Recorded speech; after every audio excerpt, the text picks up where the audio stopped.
Hello नमस्कार दोस्तों, स्वागत है आप सभी का मिल्टन इंग्लिश क्लासेस में। मैं आलोक कुमार लेकर आया हूँ आप लोग के लिए क्लास 12 का सबसे खास चैप्टर इंडिगो, जिसका इंतजार आप लोगों को काफ़ी लंबे समय से था। यकीनन इस चैप्टर को मैं इतने अच्छे से पढ़ाऊंगा कि बच्चे आप लोगों के तो एग्ज़ाम में तो सारे क्वेश्चन सही होंगे ही, साथ साथ आप लोगों को बहुत अच्छा लगने वाला है, चूँकि ये हिस्ट्री का पोर्शन है और यहाँ पे आपको पूरा जानने का मौका मिलेगा अपने देश की हिस्ट्री, जहाँ महात्मा गांधी से जुड़ी चंपारण मूवमेंट के बारे में बताया गया है। इसलिए बने रहना आप लोगों को। यदि आप चैनल पे नए हैं तो सबसे पहले जाके चैनल को सब्सक्राइब करें, ताकि आपको ऐसे ऐसे वीडियोस मिलता रहे। आइए बिना देर की हुए सेशन को स्टार्ट करते हैं। सबसे पहले हम बात करेंगे, ये आपका 5वां चैप्टर है क्लास 12 फ्लैमिंगो बुक का, और ये जो 5 नंबर का चैप्टर है, सॉरी ये 5, मैं यहाँ पे सारा चीज़ क्लियर करता हूँ, थोड़ा सा आप बने रहें।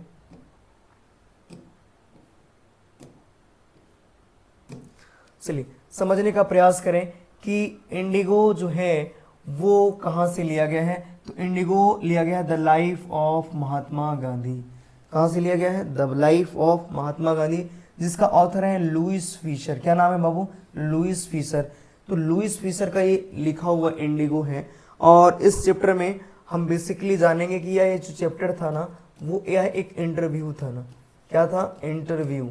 इंटरव्यू किसका इंटरव्यू है? तो दो लोगों के बीच में, एक तो खुद ऑथर हैं, एक तो ऑथर हैं, और दूसरा जो है वो है आपका महात्मा गांधी, मोहनदास करमचंद गांधी जी। ठीक है, गांधी जी। और ये कब हुआ? तो बाबू ये इंटरव्यू हुआ था 1942 में। कब हुआ था? 1942 में। ठीक है, 1942 में, जो कि उसी की आश्रम सेवाग्राम में हुआ था। सेवाग्राम में हुआ था। और इस इंटरव्यू में ऑथर इंटरव्यूवी हैं और गांधी जी इंटरव्यूअर हैं। सॉरी, ऑथर इंटरव्यूअर हैं और गांधी जी इंटरव्यूवी हैं। ये इंटरव्यू को ले रहे हैं और ये दे रहे हैं, और इसमें बताते हैं गांधी जी कि हमने कैसे यह निर्णय लिया कि अंग्रेज़ों को, ब्रिटिशर्स को यहाँ से डिपार्चर करनी है, वापस भेजना है, वापस भेजना है। और वो समय थी 1917। क्या था? 1917। ये 1917 भारत में चंपारण मूवमेंट, चंपारण आंदोलन बाबू, चंपारण आंदोलन की बात होती है। यहाँ पे आप लोगों को मैं सिखाऊंगा। फिलहाल आप समझेंगे कि ये जो चैप्टर इंडिगो है वो क्या है। इंडिगो का मतलब कितने लोगों को पता है पहले से? हमें बताएंगे। मैं आपको हर चीज़ को बहुत डिटेल में बताने वाला हूँ, तो बने रहना आप लोग को एंड तक, ताकि हर चीज़ आपको बहुत अच्छा से समझ में आएगा। चलिए, इसीलिए अब मैं सेशन को स्टार्ट करता हूँ। फिलहाल अभी यहाँ तक जो मैंने कहा है आप लोगों को समझ में आ गया होगा। चलिए, तो मैं आपको बताने वाला हूँ बाबू इंडिगो क्या है। सबसे पहले समझ लो इंडिगो क्या है, उसके बाद समझ में आ जाएगा। इंडिगो है बाबू नील। क्या है? नील। सर नील क्या है? तो नील वही जो हम लोग यूज़ करते हैं शर्ट में, वाइट शर्ट में जो यूज़ करते हैं, ना केवल वाइट शर्ट में बल्कि वो हर जगह, हर कलर में नील की यूज़ होती थी। आज से बहुत साल पहले अंग्रेज के समय में नील जो है वो ना उसको प्लांट करता था, लोग खेती करती थी, नील की खेती होती थी। और नील की खेती होने के बाद अंग्रेज़ों ने, अंग्रेज का जो लैंडलॉर्ड थे उसको बड़े पैमाने पे व्यापार करते थे, और विदेशी बाज़ार में इसका जो मूल्य था, जो कीमत था, वो बहुत अच्छा था। इसकी वजह से उन लोगों को काफ़ी प्रॉफिट हो जाता था। तो इसी वजह से देखो यहाँ पे ये जो चैप्टर है इसी के रिलेटेड है। सबसे पहले मैं आप लोगों को बताऊँ दोस्तों कि चंपारण मूवमेंट की थोड़ी हिस्ट्री। देखिए, चंपारण के जो पीजेंट्स थे ना, चंपारण के जो पीजेंट्स थे, पीजेंट्स का मतलब होता है किसान। चंपारण के जो पीजेंट्स थे वर शेयर क्रॉपर्स। क्या थे? Share croppers. शेयर क्रॉपर्स पहले समझ लो क्या होता है बाबू। शेयर क्रॉपर्स का मतलब होता है जो अपनी क्रॉप को क्या कर दे? बांट दे, शेयर कर दे, वही हो गए क्या? Share cropper. तो क्या ये सच में खुद से शेयर क्रॉपर थे? क्या वजह थी कि ये शेयर क्रॉपर्स बने? तो ये शेयर क्रॉपर्स नहीं थे, इसको शेयर क्रॉपर्स बनाया गया। किसके द्वारा बनाया गया? इंग्लिश लैंडलॉर्ड, यानी अंग्रेज जमींदार के द्वारा। क्योंकि देखिए यहाँ पे ऐसा था ना बाबू, इंग्लिश लैंडलॉर्ड हुआ ये। देखिए सबसे पहले तो आप शुरू में से जान रहे हैं, अंग्रेज यहाँ पे अपने फायदे के लिए आए थे, है ना। वो चाहते थे कि मेहनत करें यहाँ के भारत के लोग, भारतीय लोग, और प्रॉफिट कमाएं हम। तो अंग्रेज लोग ये रणनीति को बहुत अच्छे समझ चुके थे। इसीलिए आप लोगों को पता है कि भूस्वामी जो भूमि की जो रैयत भूमि के जो मालिकाना हक था, वो सारा हक जो है सो किसके पास चला गया, अब अंग्रेज के अधिकार में। यानी जमीन की जो मालिकाना हक है वो किसके हाथ में चला गया, अंग्रेज के हाथ में। अंग्रेज जो है सो अब कर वसूलने लगे।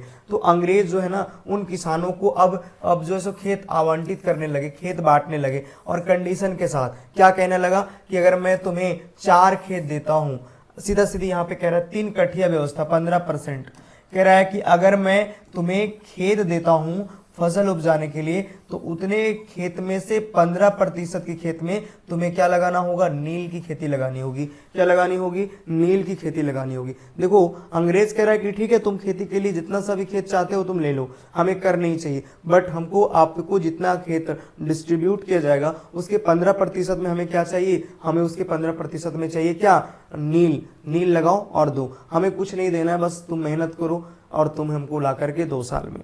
अब देखो इसको कहते हैं 3 कठिया व्यवस्था, यानी 15% जो है सो एक्चुअली तो मान लीजिए कि 4 खेत मिला उसको, और 4 खेत में एक खेत छोटा है, ये मान लीजिए मैं थोड़ा सा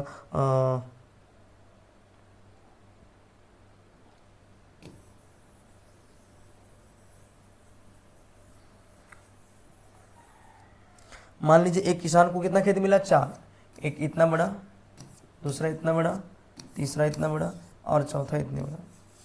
ठीक है, तो ये क्या कहेगा कि इसमें दूसरा फसल लगाएगा, पहला वाला में, दूसरा वाला में और तीसरा वाला में अलग अलग फसल लगाएगा। इसमें क्या लगाएगा, इंडिगो। क्या लगाएगा, इंडिगो।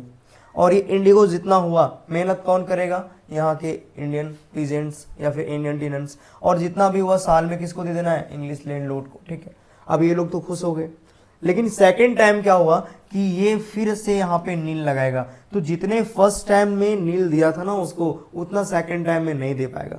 क्यों नहीं दे पाएगा, वजह सिर्फ इतना है क्योंकि यहाँ पे इसका जो फसल का जो क्रॉप है, इसके जो यहाँ पे लगाएगा उसके प्रोडक्शन क्या हो जाएगा, कम हो जाएगा। तो जाहिर सी बात है अंग्रेज इसको एक्सेप्ट नहीं करेगा और कहेगा जाओ तुम्हारा खेत खत्म, तुमसे नहीं लेंगे हम यही खेत किसी दूसरे को दे देंगे। इसलिए मजबूरन वहाँ के किसानों को स्विफ्ट होना पड़ता था, स्विच होना पड़ता था अलग अलग खेतों में, जिससे ना केवल इंडिगो की फसल जो है उनकी बाकी खेतों की और भी बाकी जो फसल है उसको बर्बाद करती थी, बल्कि बहुत परेशान भी करती थी। अब सोचिए ना, एक बार इसमें लगाएगा तो इसमें कोई दूसरा अनाज होगा, अनाज नहीं होगा, बहुत कम होगा। अगर मान लीजिए इससे इसमें स्विच कर गया तो यहाँ अनाज कम होगा। अब इसमें भी लगाया तो बार बार इसमें इंडिगो नहीं लगा सकता है, फिर इंडिगो लगाने के लिए इसमें स्विच करेगा तो इसमें बाकी अनाज नहीं होगा, फिर इसमें अब रोटेशन की प्रोसेस से करने लगे वे लोग इंडिगो। इससे क्या होता है कि पूरे किसान वहाँ पे अन्याय हो रहा था, किससे, पूरे पीजेंट्स के साथ बिल्कुल अत्याचार हो रहा था। अब किसान सहे तो सही, कितना देर तक सहे। दोस्तों कहा जाता है ना कि कोई भी चीज़ बर्दाश्त तभी तक किया जाता है जब वो बहुत ज़्यादा हद पार ना कर दे। ठीक है, अब ये जो घटना है वो बहुत ज़्यादा जो है सो हद को पार कर दिया था। उसी नाम में एक नाम आता है बाबू, राजकुमार शुक्ला। क्या नाम आता है, राजकुमार शुक्ला, राजकुमार शुक्ल, राजकुमार शुक्ल। राजकुमार शुक्ल जो है वो हीरो थे बाबू, हीरो थे। हीरो का मतलब ऐसा नहीं कि मूवी बनाते थे, ऐसा नहीं सोच लीजिएगा। हीरो थे माने चंपारण मूवमेंट के वो रियल हीरो थे बाबू। तो Rajkumar Shukla was a poor peasant. ये भी जो है वो एक गरीब किसान ही थे, एक गरीब किसान थे, है ना, जो बाकी किसानों को लीड कर रहे थे। राजकुमार शुक्ला जो हैं वो बाकी किसानों को क्या कर रहे थे, लीड कर रहे थे। ये भी किसान ही थे। हाँ, इनके बारे में आप लोग को बताऊं, ये जो है सो इलिटरेट थे। क्या थे, इलिटरेट थे बाबू, अनपढ़ थे। अनपढ़ थे लेकिन क्या हुआ, ये थे जिद्दी, और जिद्दी जो होते हैं वो इतिहास को रचते हैं, रिसॉल्यूट। ये क्या होते हैं, ये क्या थे, रिसॉल्यूट। जो जिद्दी व्यक्ति होते हैं वही इतिहास रचते हैं, बाकी सब इतिहास रटते हैं। कहते हैं ना दोस्तों कि जिद को पालिए बड़ा बनिएगा, जिद को पालिए बड़ा बनिएगा। बिलीव रखिए, बिलीव सिस्टम को अच्छे रखिए, बहुत बड़ा। आज इतिहास में वे लोग जो बहुत सक्सेस हुए हैं, जो मुकम्मल हुए हैं, आज कहीं ना कहीं वो जिद्दी थे, और वही जिद्दी ने उसको खास बताया। आप पूछिए अपने आप से कि मैं क्यों कर रहा हूं, आपको जवाब स्पष्ट मिलेगा। इसीलिए अब आज की क्लास को मैं आगे बढ़ाने का काम करता हूं। अभी मैं आपको इंट्रोड्यूस कर रहा हूं राजकुमार शुक्ला। राजकुमार शुक्ला कौन है, तो राजकुमार शुक्ला जो है वो एक पुअर पीजेंट क्या है, पुअर पीजेंट।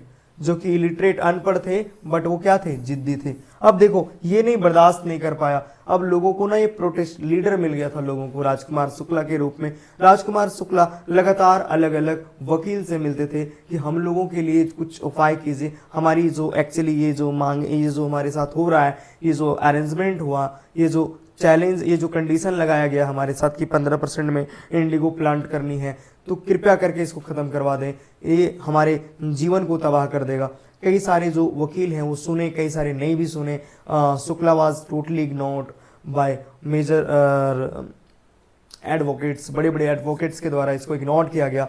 अब गांधी जी को पास कोई विकल्प नहीं था। तभी गांधी जी ने एक व्यक्ति का नाम सुना था, और वो व्यक्ति कौन थे, वो व्यक्ति थे कौन, महात्मा गांधी जी। कौन थे, गांधी जी।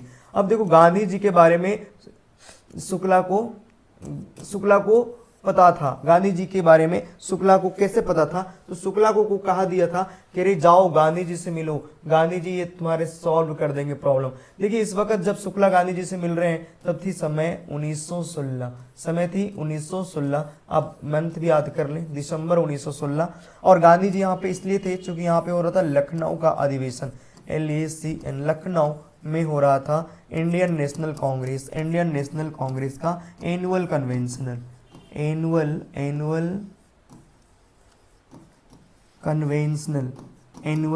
कन्वेंशनल हो रहे थे। यहाँ पे क्या हो रहे थे, एनुअल कन्वेंशनल हो रहे थे, ठीक है। तो वार्षिक अधिवेशन हो रहा था इंडियन नेशनल कांग्रेस का, जहां पे 2301 प्रतिनिधि थे। कितने प्रतिनिधि थे, 2301। गांधी जी उनमें से एक थे, गांधी जी उनमें से क्या थे, एक थे। तो गांधी जी भी उनमें से क्या थे, एक थे। अब देखो गांधी जी से पहले कहां से लौटे थे, 1915 9 जनवरी 1915 गांधी जी साउथ अफ्रीका से लौटे थे। कहां से लौटे थे, साउथ अफ्रीका से। कहां से, साउथ अफ्रीका से लौटे थे। और साउथ अफ्रीका में गांधी जी का रिकॉर्ड तो सभी लोगों को पता ही होगा, बहुत अच्छा रिकॉर्ड। गांधी जी का रिकॉर्ड जो साउथ अफ्रीका में था, राजनीतिक कैरियर में गांधी जी का डंका बजता था पूरा इतिहास में, पूरा विदेशों में, कि गांधी जी ने वहां पे जो रंग लगाया, वहां के गोरों व्यक्तियों को जो झुकाया। क्योंकि गांधी जी जब पहले गए थे 1893 में साउथ अफ्रीका, हाँ, एक अब्दुल्ला नाम के व्यक्ति का पर्सनल केस को लड़ने के लिए एज एडवोकेट, तो उसको फर्स्ट क्लास के डब्बा से, इसको फर्स्ट क्लास के जो कंपार्टमेंट होता है वहां से उसको धक्का मार दिया था, ये कहते हुए कि तुम लोग इस पे नहीं चढ़ सकते हो, इस पे सिर्फ व्हाइट मैन का अधिकार है। जबकि गांधी जी के पास लीगली टिकट थे, फिर भी उसको मतलब थ्रू कर दिया गया। सो गांधी जी ने कहा कि अच्छा ऐसा है, गांधी जी का मतलब पावर देखना है तो देख लो भाई। उसने विचारों से, गांधी जी के पास इतने विचारों में इतने प्रभाव थे उनका कि भाई अंग्रेजों को भी झुकना पड़ा। तो साउथ अफ्रीका वाले ने क्या था, तो उन लोगों को भी झुकना पड़ा। तो साउथ अफ्रीका में जो कारनामा गांधी जी ने किया था ना, उससे पूरा इतिहास, पूरे विदेश में उसका चर्चा हो रहा था। तो गांधी जी का चर्चा भारत में भी होने स्टार्ट हुआ। तो शुक्ला को गांधी जी के बारे में पता चला किसी के व्यक्ति के द्वारा कि जाओ गांधी जी से मिलो। अब देखो गांधी जी भी कहाँ हैं, लखनऊ में है। कहाँ है, लखनऊ में। भारतीय राष्ट्रीय कांग्रेस के एनुअल कन्वेंशन जहाँ पे 2301 प्रतिनिधि हैं, उसमें से गांधी जी भी एक हैं। यहाँ पे गांधी जी से मिलने के लिए कौन आते हैं, राजकुमार शुक्ला। इधर से आते हैं चंपारण से राजकुमार शुक्ला। कौन आते हैं, राजकुमार शुक्ला। अभी मैंने थोड़ी देर पहले बताया राजकुमार शुक्ल कौन है। राजकुमार शुक्ल आते हैं और गांधी जी कहते हैं, Gandhi ji I am Rajkumar Shukla from Champaran and I came here to take to you to my district, और मैं यहाँ आया हूँ आपको अपने जिला ले जाने के लिए। एक्चुअली गांधी जी ना भाव नहीं दिया किसको, राजकुमार शुक्ला को। गांधी जी जानते ही नहीं थे कि ये चंपारण कहाँ है। हाँ, इतना जरूर पता था कि ये नेपाल के आसपास शायद कोई इलाका होगा, but he didn't know exactly where is the place. So finally Gandhi ji सबसे पहले तो इग्नोर कर दिया कि नहीं, मेरे पास बहुत सारे अपॉइंटमेंट्स ऑलरेडी हैं, भारत के अलग अलग हिस्सों में मुझे जाना पड़ेगा और ऐसी स्थिति में मैं नहीं जा पाऊंगा। तो गांधी जी डायरेक्टली मना कर ही दी, इनडायरेक्टली मना कर दिया कि मुझे इधर उधर जाना है। बट अभी मैंने पढ़ाया आपको, शुक्ला वाज रिसोल्यूट, शुक्ला जो है वो जिद्दी थे। That is why he started to follow him, इसीलिए गांधी जी का पीछा उसने करना शुरू किया। he followed many weeks, Gandhi ji को कई सप्ताह तक फॉलो किए until he agree, जब तक वो एग्री नहीं हो जाते हैं। जब तक गांधी जी एग्रीज नहीं हो जाते हैं, सहमत नहीं हो जाते हैं कि I am ready to go with you, कि मैं तुम्हारे साथ चलने के लिए तैयार हूँ, गांधी जी का पीछा शुक्ला करते ही रहते हैं। कभी साबरमती से आश्रम से लेकर के अहमदाबाद, फिर हर जगह जहाँ गांधी वहाँ शुक्ला, जहाँ गांधी वहाँ Shukla. So finally and Gandhi actually inspired हो गया कि भाई ये व्यक्ति जो इतना मेरे साथ घूम रहा है, अपना प्रॉब्लम्स को बता रहा है और लोगों के लिए बता रहा है, दैट मीन्स कि कहीं ना कहीं बड़ा सा प्रॉब्लम होगा, जेन्युइन प्रॉब्लम होगा, मुझे इसकी बात को सुननी चाहिए। और ऐसा ही होता है, गांधी जी ने फाइनली उसकी बात को सुनता है और कहता है कि ठीक है बच्चा, फाइनली बच्चा नहीं, ठीक है भाई, आप फाइनली हमसे एक डेट ले लो और मैं फलानी डेट को कहाँ रहूँगा, कलकत्ता में रहूँगा, कलकत्ता जाना, वहाँ से मेरे को ले आना, ठीक है। ऐसा ही होता है, ऐसा होता है। शुक्ला जो है सो कलकत्ता पहुंचते हैं। गांधी पहुंचने से पहले शुक्ला वहां पे वेट करते हैं गांधी जी का, है ना। कलकत्ता पहुंचते हैं, कलकत्ता पहुंचने के बाद वेट करते हैं तब तक जब तक गांधी जी फ्री ना हो जाए, अंटिल गांधी वाज फ्री, जब तक गांधी जी फ्री नहीं हो जाते हैं। और फिर दोनों जब फ्री हो गए तो वहां से पटना के लिए, कहाँ से, कलकत्ता से कहाँ के लिए, पटना के लिए रवाना हो गए। कहाँ के लिए रवाना हो गए, पटना के लिए रवाना हो गए। पटना में शुक्ला एक वकील को जानते थे जिनका नाम था डॉक्टर राजेंद्र प्रसाद, है ना, राजेंद्र। ये वही राजेंद्र प्रसाद है साहब जो भारत के प्रथम राष्ट्रपति थे, है ना, और राष्ट्रीय कांग्रेस का प्रथम अध्यक्ष भी। 11 दिसंबर 1946 ईस्वी को इसको बनाया गया था राष्ट्रीय कांग्रेस का अध्यक्ष भी, और 1950 में उनको राष्ट्रपति भी बनाया। उस वक्त पटना में राजेंद्र प्रसाद को शुक्ला जानते थे वकील की हैसियत से, और वकील थे भी ये। और तो शुक्ला ने गांधी जी को कहा कि इतनी रात हो गई, पटना में अब जाएं कहाँ, चंपारण तो इतना भी मतलब नजदीक नहीं था पटना से।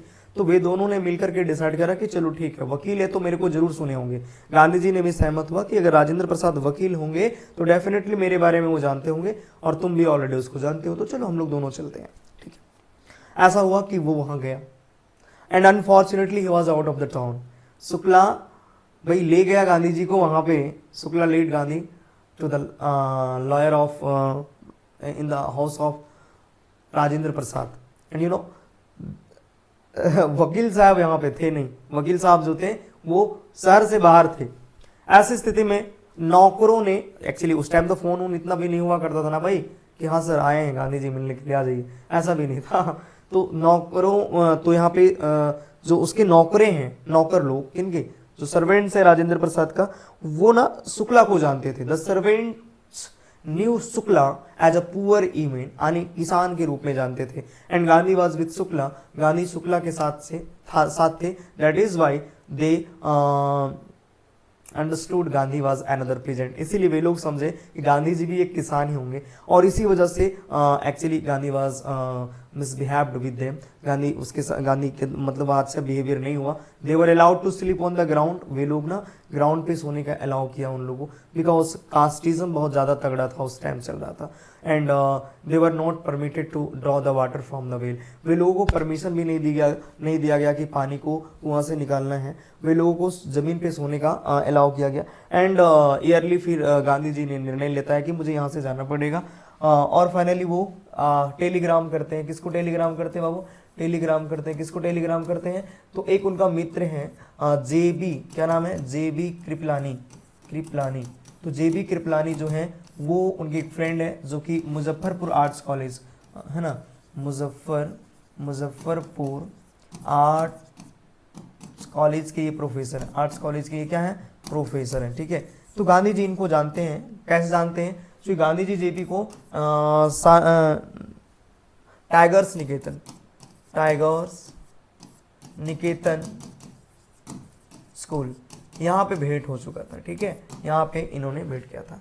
तो जेपी कृपलानी को टेलीग्राम करते हैं, मुजफ्फरपुर आर्ट्स कॉलेज के प्रोफेसर हैं, यहाँ पे वो पहुँचते हैं कब, तो 15 अप्रैल 1917 को पहुँचते हैं, मिडनाइट को पहुँचते हैं, मिडनाइट। देखिए क्या वजह था कि उसको टेलीग्राम करते हैं, तो टेलीग्राम करने का दो कारण था। एक तो Shukla was not capable to provide the complete information about the injustice of the landlord system in Bihar. That mean ये हुआ कि शुक्ला उतना अच्छे से नहीं समझा पा रहे थे गांधी जी को कि क्या मैटर था वहां पे। That is why Gandhi wanted to obtain more information about the situation. Gandhi बहुत भी मतलब एक्चुअली बहुत ज़्यादा इन्फॉर्मेशन को लेना चाहता था, तो उसने वहाँ पे जेबी कृपलानी के साथ जाना ठीक सोचा, और वहाँ पे उसको जानकारी मिला। 15 अप्रैल जब 1917 को मुजफ्फरपुर रेलवे स्टेशन पे गांधी जी पहुंचते हैं मिडनाइट को, तो कृपलानी जी वहां उनका वेट कर रहे होते हैं अपने बहुत सारे छात्रों के साथ वेट कर रहे होते हैं, जहाँ पे गांधी जी का ग्रांड वेलकम होता है, स्वागत होता है। एंड देन फिर गांधी जी वहां जाते हैं। गांधी जी वहां 2 दिनों के लिए रुकते हैं मालकिनी के पास। कितने पास? मालकिनी वो भी स्कूल टीचर थे, तो उनके पास 2 दिन रुकते हैं और वहां से पूरी जानकारी हासिल करते हैं। और जब वहां पे रहते हैं तब गांधी जी लॉयर्स को डांटते हैं।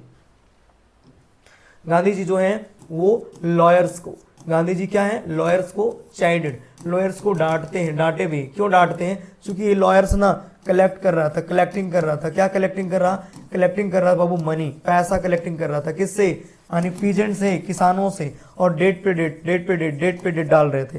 तो भाई गांधी जी कहा, भाई क्या कर रहे हो तुम लोग यार, अपने देश के बच्चों को, अपने देश के भाइयों को सता रहे हो, why you collecting high amount of money, और डेट पे डेट डाले जा रहे हो। गांधी जी ने खूब लगाई उसको, है ना। उसके बाद गांधी जी ने कई वकील जो गांधी के पक्ष में थे बात की कि सपोर्ट कीजिए, क्या बात है। और इतने में ना चंपारण के लोगों को पता चल चुका था कि कोई एक महात्मा है जो हमारी हेल्प करने के लिए हमारे पास आ रहे हैं। इसीलिए लोग पैदल चलने ही शुरू कर दिए चंपारण से, और पैदल चलते चलते कहाँ आ गए? मुजफ्फरपुर में। और फिर गांधी जी 2 दिन के बाद फाइनली कहाँ पहुंच जाते हैं? चंपारण।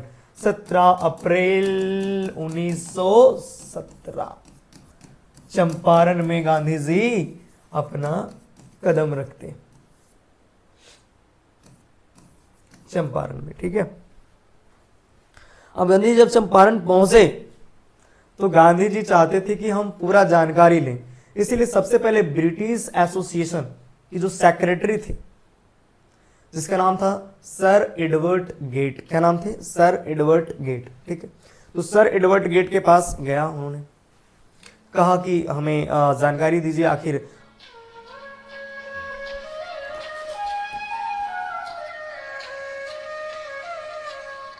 हमें जानकारी दीजिए कि आखिर ऐसा क्यों हो रहा है इन लोगों के साथ, इनके डॉक्यूमेंट्स हमें चाहिए। तो सर एडवर्ड गेट जो हैं वो कहते हैं कि sorry I can't give the information because you are outsider, क्योंकि तुम बाहरी हो। गांधी ने कहा मैं बाहरी नहीं हूँ, बाहरी तुम हो भाई, तुम इंग्लैंड से आए हो, मैं गुजरात, भारत कई जगह है, तुम बाहरी हो, हम नहीं। और गांधी जी के अपशब्द भी बोले, गांधी जी को वो इन्फॉर्मेशन देने को तैयार नहीं था। गांधी जी चुपचाप से वहां आ गए एंड किसानों को कहा कि जितने तुम्हारे पास कागजात है सब लाओ। गांधी जी ने सारे कागजात को कलेक्ट किए। गांधी जी ने एक मोतिहारी में एक ही शिकारी क्वार्टर को अपना दफ्तर बनाया और फिर उन्होंने इन्वेस्टिगेशन को जारी रखा। बहुत सारे किसानों, बहुत सारे लॉयर्स को भी उन्होंने टेलीग्राम किया, बहुत सारे लॉयर्स उनके पक्ष में थे। और गांधी जी की इस प्रोसेस से अंग्रेज नाराज थे, और नाराज थे इसलिए गांधी जी को एक नोटिस भी मिलती है कि गांधी जी आप अथाशीघ्र मोतिहारी को छोड़ दें, वरना आपको बहुत नुकसान होगा।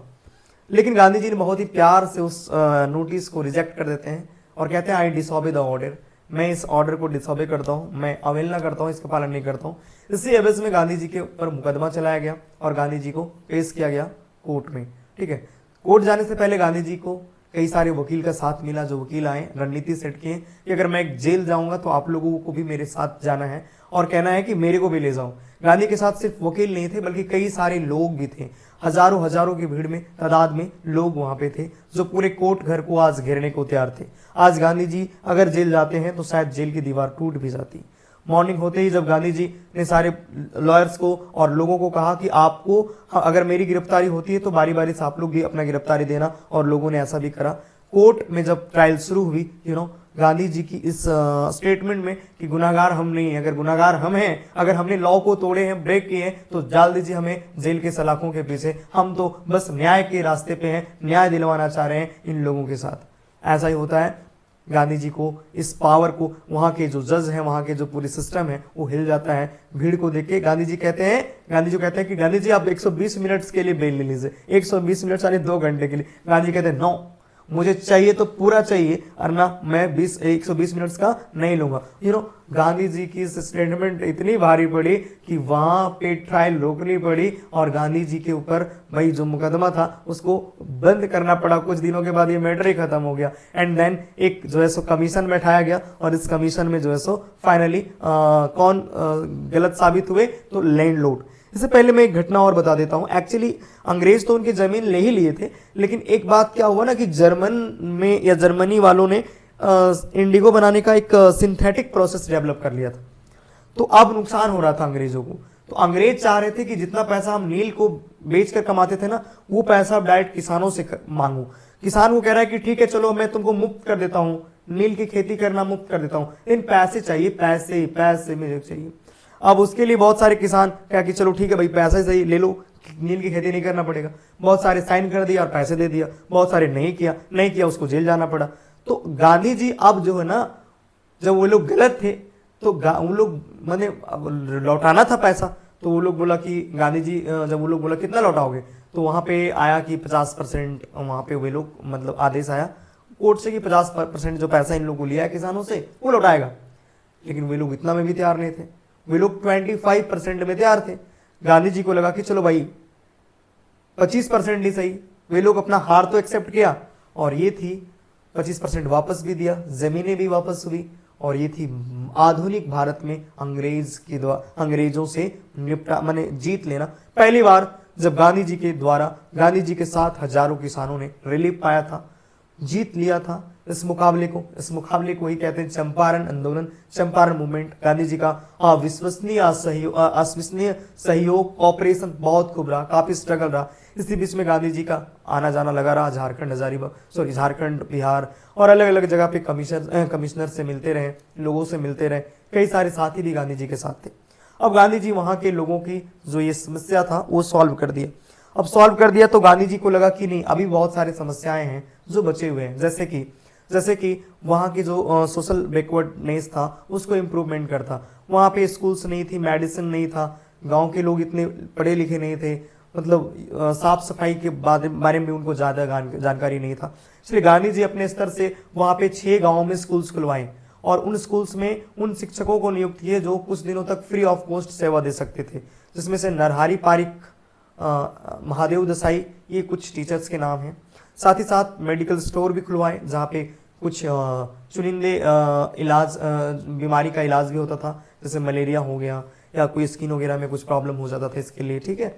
और फिर जो है सो उन्होंने वहाँ की महिलाओं को समझाने के लिए अपनी वाइफ को बुलवा लिए और महिलाओं को पाठ बताया, स्वच्छता की पाठ, कि लेटरिन यूज़ करनी है, एक साड़ी को पहनना नहीं है, अगर पहननी भी तो धो करके पहनना है, तमाम सारी चीज़। और इतना सब कुछ करने के बाद फाइनली गांधी जी अलविदा कहे चंपारण को, और मैं भी लेता हूँ आप लोगों से अलविदा। ये थी हमारी शॉर्ट समरी। अगर आपने आज की क्लास को बहुत अच्छे से देखा होगा, यकीनन आपको बहुत मजा आएगा दोस्तों। सो अभी मैं आप लोग को थोड़ा सा बता देता हूँ, ये हमारी थी क्या चीज़, सिर्फ और सिर्फ समरी थी। हमने इसको लाइन टू लाइन एक्सप्लेनेशन करनी है। सपोर्ट करें, आप अगर चैनल पे नए हैं तो आप वीडियो को लाइक भी करेंगे, चैनल को सब्सक्राइब करेंगे। जानकारी के लिए बता दूं बच्चे कि जो बच्चे हजारीबाग में हैं वो हमसे जुड़ सकते हैं। हमारा कॉन्टेक्ट नंबर 7352263617। यह हमारा इंस्टीट्यूट चलता है लोचन पथ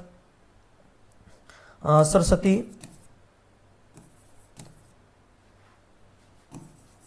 ITI कैंपस, 3rd फ्लोर। आप मेरे को यहाँ पे कांटेक्ट कर सकते हैं। किसके लिए कांटेक्ट कर सकते हैं? स्पीकिंग कोर्स के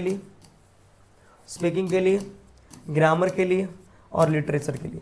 तो लेता हूँ आप लोगों से विदा, तब तक के लिए आप नंबर को स्क्रीनशॉट करें और फिर मिलता हूँ आप लोगों को इसी तरह अगली वीडियो।